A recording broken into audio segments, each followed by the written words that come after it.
कहानी का पूरा आनंद लेने के लिए कहानी के पिछले भागों को ज़रूर देखें। उसका लिंक मैं आपको डिस्क्रिप्शन बॉक्स में दे दूंगी और साथ में कमेंट बॉक्स में पिन भी कर दूंगी, तो आप वहां से भी जाकर देख सकते हैं। ऐसे ही दिन गुजर रहे थे। कनिष्क और दीप्ति की रात को अब अक्सर बातें हो जाया करती थी और स्कूल में वो लड़का भी दीप्ति के आसपास ही ज़्यादातर रहता था और उससे बात करने की कोशिश करता, पर दीप्ति बस ज़रूरत भर ही बोलती। दीप्ति, आज स्कूल के बाद कॉफ़ी पर चलें, आपको बुरा ना लगे तो। लंच टाइम में दीप्ति एक बुक में ध्यान लगाए ऑफिस में बैठी थी कि उसी की आवाज़ कानों से टकराई। सॉरी मौलिक सर, पर मैं नहीं जा सकती, मुझे कुछ काम है छुट्टी के बाद, उसने बहाना करते हुए कहा। ऐसा क्यों कि आप इतनी कम बात करती हैं, या फिर बस मुझसे ही प्रॉब्लम है आपको? वो उसके बगल वाली चेयर पर बैठते हुए बोला। नहीं, ऐसा कुछ नहीं है, बस अनजान लोगों के साथ इतनी जल्दी जुड़ नहीं पाती मैं, तो थोड़ा टाइम लगेगा नॉर्मल होने में, उसने धीरे से कहा और उठने लगी। बैठिए तो। जी, वो असमंजस से बोले। आपको नहीं लगता कि हमें एक दूसरे को समझने की कोशिश करनी चाहिए? मौलिक के ये कहने पर दीप्ति ने अपनी आंखें बड़ी करके उन्हें देखा और समझने की कोशिश करने लगी कि वो क्या कहना चाहता है। तभी बेल बजी। लंच टाइम फिनिश हो चुका था। मैं चलती हूँ, मेरा क्लास है, कहकर वो ऑफिस से बाहर निकले। समझ नहीं आ रहा कि ऐसा क्यों कर रहे हैं, मुझसे बात करने के लिए बार बार कोई बहाना बनाना मुझे नहीं पसंद। मुझे ये सब कुछ, पर पापा के दोस्त के बेटे हैं तो सीधे सीधे मना भी नहीं कर सकती। वो मन ही मन बोली और क्लास में चली गई। शाम के टाइम वो घर पहुंची। स्कूल की छुट्टी के बाद मार्केट चली गई थी तो कुछ टाइम लग गया और आने में भी थोड़ा लेट हो गया। उसने देखा तो आंगन में उसके पापा बैठे थे। वहीं उनके पास एक लड़का भी था जो करीब 24 साल का रहा होगा। थोड़े बढ़े हुए बाल थे, घनी बियर्ड जो उसे और आकर्षक बना रही थी। लबों पर दिलकश मुस्कान सजाए ब्लैक टी शर्ट और जींस में वो काफ़ी हैंडसम लग रहा था। अरे आ गई बिटिया, आओ। पवन जी की निगाह जैसे ही उस पर पड़ी वो बोले तो दीप्ति आकर उनके पास खड़ी हुई। लड़का तो अपने फ़ोन में ही लगा हुआ था। दीप्ति ने इशारों में ही अपने पापा से पूछा कि कौन है। बिटिया, इन्हें रूम चाहिए था कुछ दिनों के लिए और नए आए हैं यहाँ, ज़्यादा कुछ पता नहीं। मुझसे कहा तो मैंने हाँ बोल दिया, वैसे भी वो ऊपर वाला कमरा खाली पड़ा है। उन्होंने दीप्ति को बताया तो उसने सिर हिलाया और किचन में आ गई जहाँ सुमित्रा जी चाय बना रही थी।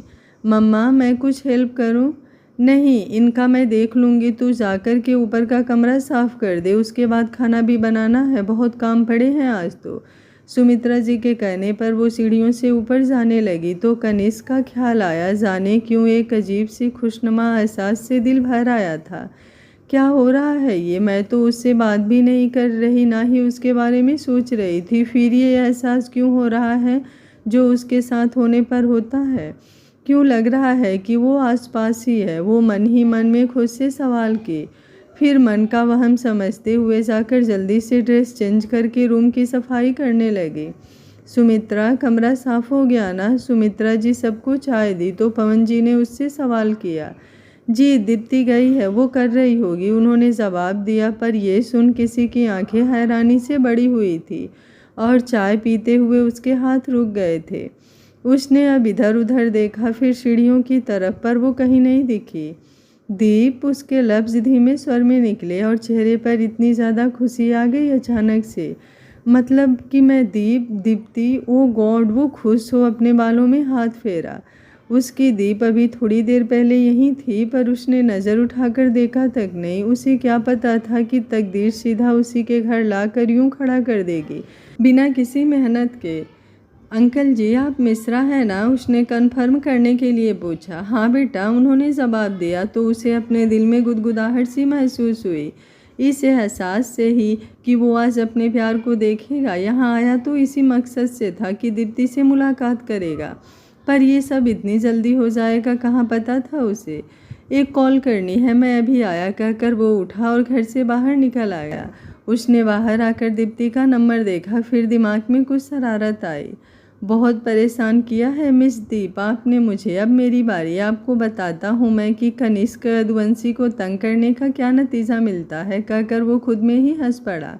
इधर दीप्ति, जो उसका रूम साफ करके थक चुकी थी और बेड शीट की कवर चेंज कर रही थी। अचानक उसका फ़ोन बजने लगा। उसने देखा तो कनिष्क का नंबर देख बोल पड़ी, अब इसे क्या है, वो भी इस वक्त। मैंने मना किया है कि ये कॉल ना किया करे, पर मजाल है कि मेरी सुन ले। उसने कॉल कट की, पर बार बार आने लगी तो वो तंग हो उसने रिसीव करके फ़ोन कान से लगाया। हेलो। फ़ोन रिसीव करने में इतना टाइम तो नहीं लगता। मैं बैठी नहीं हूँ, समझे, काम कर रही थी। इतना देर तो नहीं लगता मैडम, एक रूम रेडी करने में। Room ready? तुम्हें कैसे पता कि मैं रूम रेडी कर रही हूँ? कहाँ हो तुम? वो बेचैनी से इधर उधर नज़रें घुमाए देखने लगी, पर कोई भी नज़र नहीं आया। कहाँ? क्या तुम्हारे पास ही तो हूँ। फिर मुझे क्यों नहीं दिख रहे? पता नहीं क्यों, पर आज ऐसा एहसास हो रहा है जैसे तुम सच में यहीं गई हो। वो बेताबी से बोली तो वो दिल से मुस्कुराया। तुम्हारे साथ तो हमेशा हूँ और पास भी हूँ, अपने दिल में झांक कर तो देखो मैडम जी। वो रुमानियत से बोला तो उसके गालों पर लालिमा छा गई। मैं रखती हूँ, मुझे बहुत काम है। वो अपनी धड़कनों को संभालने की कोशिश करती हुई बोली। तुम्हें हमेशा काम ही होता है। इस टाइम वैसे भी मैं बात नहीं कर सकती, तुम जानते हो ना। कॉल भी तो नहीं करने देती रात में। वो उसे नाराज़गी जताते हुए बोला और फिर मुस्कुराते हुए कॉल कट किया। आज उनसे मिलना है हमें, चलो उनके लिए कुछ लेते चले और उनको दुआएं देते चले। थोड़ी गुजिया उजिया लेते चले, थोड़ी बर्फ़ी उर्फ़ी लेते चले। आज उनसे मिलना है हमें। वो यही गाना गुनगुनाता हुआ वापस से घर की तरफ मुड़ा। कितनी बेसब्री से वो उसके दीदार को तड़प रहा था। ये उसका दिल ही जानता था। जब हम किसी से दूर होते हैं तो भले ही उतनी तड़प ना हो, पर जब आपका महबूब आपके आसपास ही हो और आप उसे देख भी ना सके तो क्या बेचैनी होती है, ये बस महसूस करने वाले का दिल ही समझ सकता है। और यही सब इस वक्त कनिष्क के साथ हो रहा था। फिर भी जनाब पूरा तंग करने में मूड में थे अपनी प्यारी दीप को। बेटा आप जाकर आराम करिए, हमने आपका कमरा तैयार करवा दिया है, चलिए आपको दिखा देते हैं। पवन जी ने कहा तो उसने हाँ में सिर हिलाया और अपना बैग उठाकर उनके पीछे बढ़ा। वो खुश था कि दीप्ति को भी देख लेगा, पर उसकी सारी खुशी पल भर में ठंडी पड़ गई, क्योंकि जब वो कमरे में आया तो वहाँ दीप्ति थी ही नहीं। छोटा सा ही कमरा था पर एकदम व्यवस्थित। सिंगल बेड, उसके पास ही एक टेबल रखी थी जिस पर पानी का जग और एक गिलास रखा था। वहीं एक हैंगर पर टॉवल टंगी थी और एक लकड़ी की अलमारी रखी थी। आप देख लीजिए, आपके रहने के हिसाब से ठीक हो तो, और अगर नहीं हो तो आसपास बहुत से कमरे मिल जाएंगे। हम बात। पवन जी बोल ही रहे थे कि झट से वो बीच में ही बोल पड़ा, नहीं ये बहुत अच्छा है, कहीं और देखने की कोई ज़रूरत नहीं है। आखिर वो कैसे जाने देता इतना अच्छा मौका। दीप्ति से पहली बार मिलने वाला था, अभी मिला भी नहीं था कि उसके पापा कहीं और रूम दिलाने को कह रहे थे। उसके लिए तो वो सड़क पर भी रह ले, यहाँ तो फिर भी एक रूम था। 6,000 पड़ेंगे आपको, लेना हो तो ठीक, वरना आसपास और भी ज़्यादा है किराया। कोई और कुछ बोलता कि सुमित्रा जी की आवाज़ उसे सुनाई दी। जी बिल्कुल, आपको जितना ठीक लगे। वो जल्दी से बोला।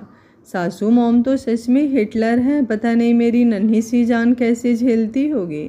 सुना है लोगों की सास अपने दामाद की इतनी सेवा करती है, पर कनिष्क बेटा तेरा तो उल्टा है। वो बुदबुदाया और फिर सामने सुमित्रा जी को देखकर अपने पॉकेट से वॉलेट निकाला और उनकी तरफ पैसे बढ़ा दिए।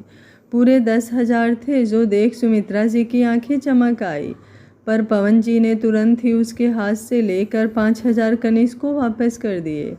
ईका कर रहे हैं आप? वो पवन जी से फुसफुसाते हुए बोले तो उन्होंने उन्हें आंख दिखाई। बस बेटा इतना ही ठीक है, वैसे भी होटलों जैसी कोई सुविधा नहीं है हमारे घर में, बस छोटा सा घर है।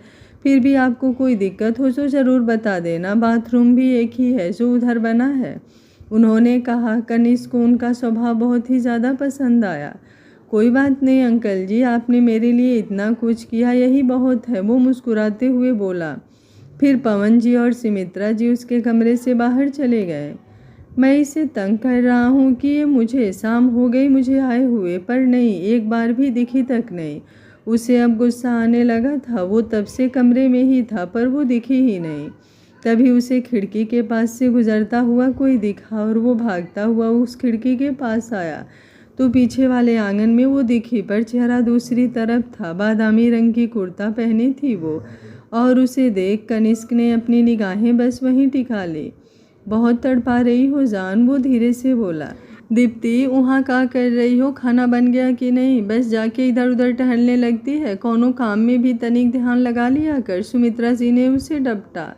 मम्मा बन गया, बस संभव आ जाए तो रोटियां बना दो, उसे गर्म गर्म हो तो खानी होती है, दीप्ति बोली। हाँ ठीक है, जब आए तब उसकी बनाना, पर अभी चल अंदर और अपने पापा के लिए बना, उन्होंने कहा तो वो उनके साथ रसोई में चली गई।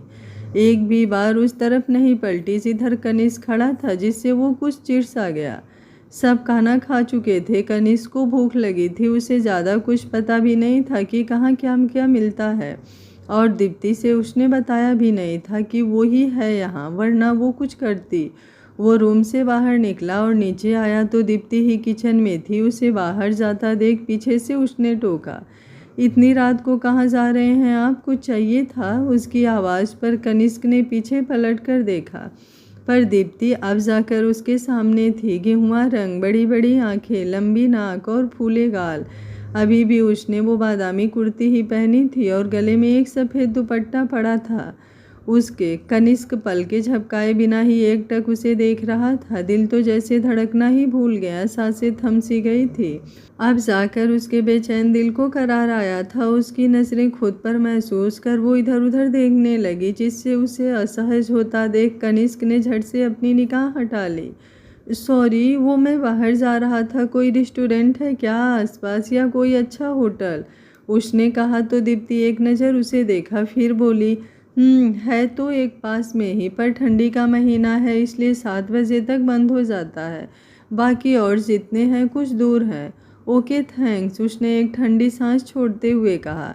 कनिष्क बेटा, लगता है आज भूखा ही सोना पड़ेगा, वो खुद से ही बोला और रूम की तरफ जाने लगा। इनकी आवाज़ तो जैसे बहुत अपनी सी लग रही है, जैसे बहुत बार सुनी हो।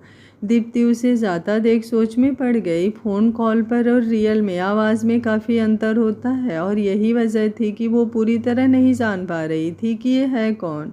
दीप्ति ने अभी तक खाना नहीं खाया था। उसे याद आया कि ये लड़का भी तो भूखा ही रहेगा, तो उसने उसे आवाज़ दी। सुनिए। कनिष्क रुका तो वो जल्दी से अपनी थाली में से ही आधे से ज़्यादा खाना निकाल कर दूसरे प्लेट में डालकर ले आई। आप इसे खा लीजिए, वो प्लेट उसकी तरफ बढ़ाते हुए बोली। कनिष्क बोला, लेकिन? दीप्ति बोली, मुझे पता है कि खाना आपको शायद ना पसंद आए और आपकी मम्मा से खाने को लेकर कोई बात नहीं हुई थी, लेकिन ये मैं दे रही हूँ क्योंकि और कोई ऑप्शन नहीं है, वरना आपको भूखा ही रहना होगा आज। और हाँ प्लीज़, हो सके तो मम्मा को मत बताना कि मैंने आपको खाना दिया है।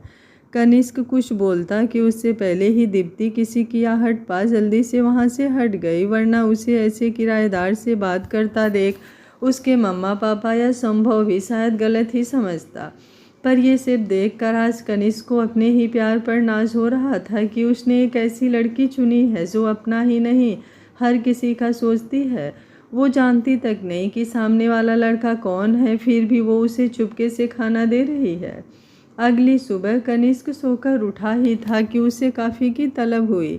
काफ़ी ले आइए दीनू काका, उसने जम्हाई लेते हुए अधखुली आंखों से ही आवाज़ दी कि उसे किसी के हंसने की आवाज़ सुनाई पड़ी, जिस पर उसकी सारी नींद गायब हो गई, क्योंकि वहीं से गुजरती दीप्ति ये देख और सुन चुकी थी और हंस रही थी। जब उसकी नज़र कनिष्क पर पड़ी जो उसे कुछ घूर सा रहा था, तो वो अपनी जीभ दांतों तले दबा जल्दी से आगे बढ़ गई।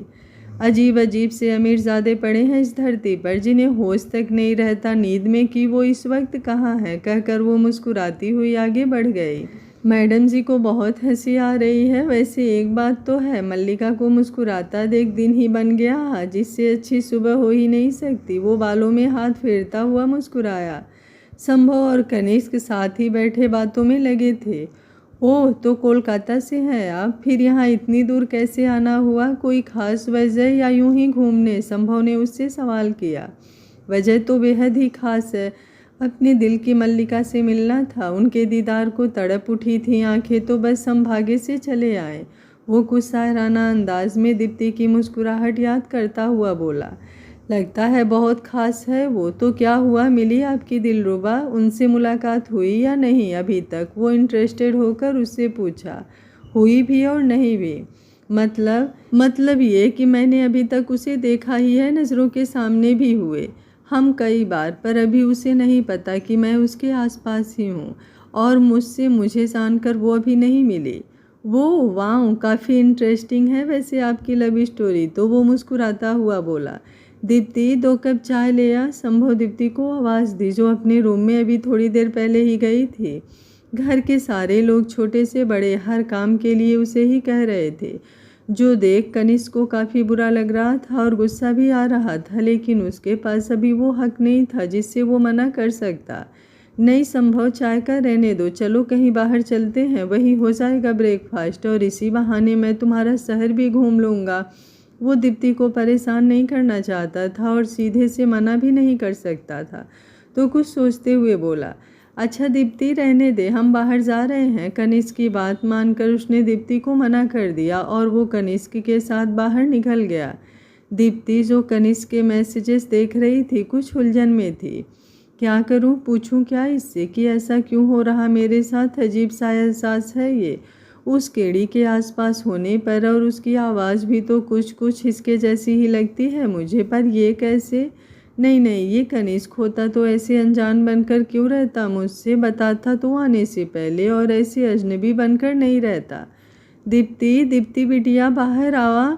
पवन जी की आवाज़ पर उसने जल्दी से अपना दुपट्टा उठाया और उनके पास आई तो देखा मौलिक भी खड़ा था। हाय दीप्ति जी, उसने दीप्ति को देखते ही कहा। दीप्ति ने उसे हेलो किया। जी पापा आपने बुलाया, वो पवन जी से पूछे। हाँ बेटा, मौलिक तुम्हारे ही स्कूल में पढ़ाता है ना, उन्होंने पूछा तो दीप्ति ने हाँ में सिर हिलाया। मौलिक बहुत अच्छा लड़का है, बहुत पसंद है मुझे, पर मुझे सुनने को मिल रहा है कि तुम मुझसे बात ही नहीं करती, तुम्हारे दोस्त जैसा है वो, एक दूसरे से बातें किया करो, साथ ही आया जाया करो, उन्होंने प्यार से दीप्ति के सिर पर हाथ फेरते हुए कहा। दीप्ति का दिल घबरा उठा, वो जो सोच रही थी क्या सच में वही चल रहा है, पवन जी के मन में मौलिक से दोस्ती रखने को बोल रहे थे, वो क्या चल रहा है उनके मन में ये तो शायद वही जानते थे। जी पापा, उसने धीमे से कहा और सिर हिलाया। बात करो तुम दोनों, मैं भी चलता हूँ काम पर, वरना देरी हो जाएगी, कहकर वो चले गए। अब बस दीप्ति और मौलिक ही बचे थे।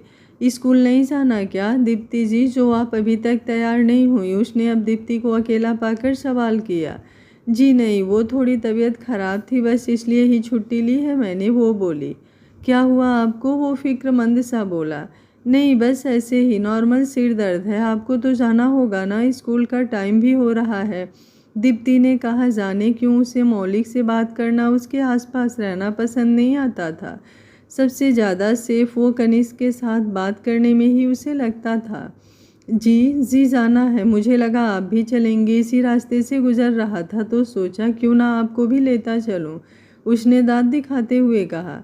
नहीं आज मैं नहीं जा रही, आपने मेरे लिए इतना सोचा उसके लिए थैंक यू, वो औपचारिकता बस बोली तो वो अपनी बाइक की तरफ बढ़ गया। दोपहर तक कनिष्क वापस लौट आया था, उसे कोई उम्मीद नहीं थी कि दीप्ति इस वक्त उसे घर पर भी मिलेगी, पर जब वो अपने रूम की तरफ जा रहा था तो उसे दीप्ति के रूम का दरवाज़ा खुला दिखा। उसकी नज़र अनायास ही उस तरफ चली गई, तभी उसका फ़ोन बजा तो वो जल्दी से रिसीव करता हुआ आगे बढ़ा। हाँ अरमान बोल। वाह भाई, जाते ही बदल गया साले, 3 दिन हो गए तुझे वहाँ गए हुए और अपने दोस्त को ही भूल गया, एक कॉल तक नहीं की। भूल मत, लौट कर भी आना है यहीं, या ज़्यादा ही भाग गई भाभी जी की, मन नहीं हो रहा उन्हें छोड़कर आने का। उसकी बात सुन कनिष्क ने अपना माथा खुजाया, होठों पर हंसी खिल चुकी थी। नहीं यार, भूला नहीं हूँ, तू तो मेरा इकलौता यार है, वो तो दिख रहा है मुझे, शादी हुई नहीं तो ये हाल है, शादी के बाद तो शायद नाम ही भूल जाए तू मेरा। उसके कहने पर कनिष्क हंस पड़ा। अच्छा बेटा, तेरी सारी शिकायत आकर सुनूंगा मैं, फिलहाल तो ये बता कोई प्रॉब्लम तो नहीं हुई ना वहाँ, पापा ने कुछ पूछा या कहा तो नहीं ना तेरे से। नहीं अभी तक तो सब ठीक है, बाकी ज़्यादा टाइम भी मत लगा, वापस आ जाना 1-2 दिन में। कोशिश करूँगा, अभी तो दीप से ठीक से बात भी नहीं हुई ना, तो जी भर कर उसे देखा है अभी, सच कहूँ तो बिल्कुल भी टाइम ही नहीं मिला जैसे उसे तंग करने के लिए, एक तो अजनबी बनकर ही रह रहा हूँ उसके सामने। वो सब कुछ अरमान को बता रहा था, लेकिन वहीं कोई था जो उसकी बातें सुन रहा था और उसके चेहरे के भाव बदल चुके थे। तमाशा अच्छा कर लेते हैं आप किसी की फीलिंग्स का। आवाज़ सुन उसने पीछे मुड़कर देखा तो दीप्ति खड़ी थी, जिसकी आंखें आंसुओं से भरी हुई थी। मैं बाद में बात करता हूँ तेरे से, कहकर कनिष्क ने कॉल कट की। अरमान बोलता ही रह गया था, तब तक कॉल कट हो चुकी थी। क्या हुआ? वो अनजान बनने की कोशिश करता हुआ बोला। कुछ भी नहीं, वो सपाट लहजे में हुई और जाने को हुई तो कनिष्क ने उसकी कलाई पकड़ उसे रूम में खींच लिया और दरवाज़ा बंद कर दिया। ये क्या बदतमीजी है? हाथ छोड़िए मेरा। वो गुस्से और नाराज़गी से उससे अपना हाथ छुड़ाने की कोशिश कर रही थी तो कनिष्क ने अब उसे छोड़ दिया और उससे कुछ दूरी बनाकर खड़ा हो गया। रोना बंद करो प्लीज़ दीप, वो उसके चेहरे पर ही नज़र जमाए हुए बोला। दीप्ति उसे देख भी नहीं रही थी, वो बिना कुछ बोले बाहर जाने लगी। सॉरी, वो जल्दी से बोला। कौन दीप, और कौन सा सॉरी? वो नाराज़गी से बोली। मेरी जान, जितना गुस्सा करना है कर लो, लड़ लो, पर ऐसे नाराज़ होकर रो मत। मुझे बिल्कुल भी अच्छा नहीं लग रहा तुम्हें ऐसे देखकर। वो प्यार से उसके सामने आते हुए बोला तो दीप्ति की निगाहें उस पर थम गई। वो उसे देखने लगी। पहले भी देखा था पर तब नहीं पता था कि यही उसका कनिष्क है। कनिष्क ने अपने दोनों हाथों से कान पकड़ लिए थे। दीप्ति के आंसू थम चुके थे पर गाल लाल हो गए थे और आंखों में नमी अभी भी बरकरार थी। दीप्ति की तरफ से कोई रिस्पॉन्स ना पाकर उसने अपने हाथ नीचे किए और आगे बढ़ अपने अंगूठे से उसके आंसू साफ करने लगा तो वो सिसक उठी और पीछे हो ली। अब पता नहीं ये तड़प के आंसू थे या नाराज़गी के। कनिष्क को महसूस करना चाहती थी वो। उसे अभी भी यकीन नहीं हो रहा था कि उसका दोस्त, उसका प्यार उसके सामने है। कनिष्क बेताबी से बोला, दीप मैं तुमसे छुपाना नहीं चाहता था यार, बस सोचा था यहाँ आकर तुम्हें सरप्राइज़ दूंगा, लेकिन ऐसे तुम्हारे घर ही आकर रुकूंगा कोई आइडिया नहीं था। मैं तो होटल देख रहा था रुकने के लिए, पर कुछ नहीं मिल रहा था और अंकल जी मिल गए। उन्होंने ही मुझे रात यहाँ रुकने को कहा और फिर मैंने यही रूम ले लिया। ये तुम्हारा घर है, ये मुझे बाद में पता चला था। तुम्हें? दीप्ति बोली, हाँ, लेकिन फिर भी तुमने कुछ भी नहीं बताया मुझे। मैं कितना परेशान थी, कितना अजीब सा लग रहा था मुझे। ऐसा लगता था जैसे कि मैं इसे जानती हूँ, लेकिन तुमने ऐसा बिहेव किया कि जैसा मुझे जानते तक नहीं। वो एहसास जो तुम्हें देखकर उठा था, मैं उसे गलत ठहरा रही थी, ये सोचकर कि ये ठीक नहीं। एक बार कनिष्क से कॉल करके या उससे बात करके क्लियर करती थी, पर नहीं, तुम्हें तो मुझे परेशान करना था। तुम्हारा भाई कह रहा था कि मेरी बहन बहुत कम बोलती है, उसे बुलाकर दिखा दूं कि यही है उसकी बहन या नहीं, जो इतनी देर से मुझ पर भड़क रही है। वो मासूमियत से उसे देखते हुए बोला तो दीप्ति का गुस्सा जैसे फुर्र हो गया और मुस्कुराहट ने जगह बना ली, जो छुपाने के लिए वो दूसरी तरफ चेहरा कर ली। मेरी तरफ देखकर मुस्कुराओगी तो शायद इस बंदे को भी थोड़ा सा सुकून मिल जाएगा। इतना रहम तो कर ही सकती है ना मल्लिका, वो उसकी सदा पर रुमानियत से बोला। मैं जाती हूँ, वरना किसी को पता चला तो। वो हड़बड़ाहट से बोली। नहीं ना दीप, देखो यार, बहुत मुश्किल से तो मिली हो और अब सब हो गया। मतलब तुम्हें पता है तो और दूर नहीं रह सकता। मुझे कितनी बातें करनी है, कितना कुछ है कहने को। तुम्हारे साथ टाइम स्पेंड करने के लिए ही तो आया हूँ, वो बच्चों सा मुँह बनाकर बोला। तो दीप्ति को उस पर बहुत प्यार आया। जितना सोचा था उसने उससे भी ज़्यादा अच्छा लग रहा था। दीप्ति ऐसी लड़की जो सबके सामने कितना कम बोलती थी, लेकिन कहते हैं ना, आपका प्यार ही ऐसा होता है जिसके सामने आप दिल खोलकर हंस बोल रो सब सकते हो, वो भी बेझिझक। दीप्ति और कनिष्क एक दूसरे को लगभग सालों से जानते थे, पर आमने सामने तो पहली बार थे और ये एहसास ही ऐसा था कि दोनों ही दूर नहीं होना चाहते थे। पर कुछ शर्म भी थी दीप्ति को। वो कनिष्क को देखकर बात ही नहीं कर पा रही थी। उसकी नज़रें खुद पर महसूस कर उसकी सांसों में इतना इजाफा हो चुका था कि कनिष्क भी सुन पा रहा था और कनिष्क को भी समझ आ रहा था उसकी हालत। वो खुद क्या महसूस कर रहा था उसे देखकर। कितना प्यार आ रहा था उस पर। मन हो रहा था कि उसे अपने सीने से लगा ले, लेकिन पहली मुलाकात थी दोनों की और वो बिल्कुल भी नहीं चाहता था कि दीप्ति को थोड़ा सा भी असहज महसूस हो। उसने अब कनिष्क की तरफ देखा जो उसे ही देख रहा था। वो उसकी आंखों में खोसी गई, क्योंकि जाने कितनी गहराई थी उसमें, जो उसका बेशुमार प्यार वो देख पा रही थी। मुझे कभी लगा नहीं था कि मैं तुमसे मिल पाऊंगी। बहुत दिल करता था, लेकिन मैं इतनी दूर नहीं आ सकती थी और तुम्हें बुलाने की हिम्मत नहीं थी। डर लगता था माँ का प्यार तो नहीं याद मुझे, लेकिन कोई ऐसा शख्स जिसमें अपनी पूरी दुनिया देखी है मैंने, तो वो तुम ही हो। उसका गला रूंध आया था पर लबों पर मुस्कान कायम थे। कनिष्क ने तड़प कर अपनी बाहें खोल दी तो वो उसमें समा गई। दो प्यासे दिलों को इस करीबी से जैसे प्यास बुझी थी। कनिष्क ने उसे अपनी बाहों में जकड़ लिया था और वो रोते हुए ही उसके सीने से लग चुकी थी। कुछ नमी तो कनिष्क की आंखों में भी आ गई थी। खुश थे इतना कि शायद अपनी खुशी ही संभाल नहीं पा रहे थे। जाने कितने ही पल आए गए पर दोनों वैसे ही खड़े रहे। बहुत देर बाद जाकर दीप्ति को होश हुआ और वो कसमस आई। मैंने कुछ नहीं किया, खुद से पास आई हो तो इतनी जल्दी दूर नहीं होने दूंगा। अभी मुझे ऐसे ही रहना है थोड़ी देर। वो बंद आंखों से ही उसकी पीठ पर अपनी हथेली कसते हुए खुद के और करीब कर लिया तो दीप्ति मुस्कुरा उठी। आज दीप्ति काफ़ी खुश थी। आखिर हो भी क्यों ना जिसे वो चाहती थी। उसका प्यार इतनी दूर से बस उसके लिए आया था। जब पता चला कि यही कनिष्क है तो गुस्सा भी आया था, पर वो गुस्सा नाराज़गी प्यार से ज़्यादा तो नहीं थी ना। वो जितना नाराज़ हुई थी कनिष्क को देखकर, उसे जानकर दिल उतना ही खुश हुआ था। और शायद यही वजह थी कि उसकी बातों को सुनकर वो नाराज़ ही नहीं रह पाई। और हमारे हीरो मिस्टर कनिष्क, उनके तो कहने ही क्या, अपनी मैडम को परेशान करने का एक मौका नहीं छोड़ते थे। अगले दिन दीप्ति स्कूल से घर आई तो उसे कनिष्क कहीं नहीं दिखा। लगता है कहीं बाहर गया है, उसने खुद से ही कहा और चेंज करने के लिए अपने कमरे की तरफ बढ़ी। जैसे ही डोर खोला थोड़ा हैरान हुई क्योंकि कनिष्क आराम से उसके बिस्तर पर लेटा था। पापा पागल हो गए हो? मेरे रूम में क्या कर रहे हो तुम? पक्का सबको शक करा ही दोगे, और उसके बाद मेरा क्या होगा मुझे भी नहीं पता, वो घबराहट से बोली। रिलैक्स, मेरे होते हुए मेरी दीप को कोई कुछ नहीं बोल सकता, ना ही किसी को ऐसा मौका मिलेगा कि वो तुम पर सवाल उठा सके। वो मुस्कुराते हुए बोला। तुम्हें नहीं लगता कि तुम्हें अब चले जाना चाहिए? वो कबर्ड से अपने कपड़े निकालते हुए बोली तो वो उठकर उसके पास आया। वही बताने आया हूँ। जैसे ही उसने इतना कहा दीप्ति उसे देखने लगी। उसका पूरा चेहरा पूरी तरह से उतर गया। तुम जा रहे हो? उसने कुछ हिम्मत करके पूछा तो कनिष्क ने हाँ में सिर हिलाया। जाना होगा अभी के लिए, मन तो नहीं है पर क्या कर सकते हैं। अगली बार जब आऊँगा तो पूरे हक से तुम्हें अपने साथ ले जाऊँगा।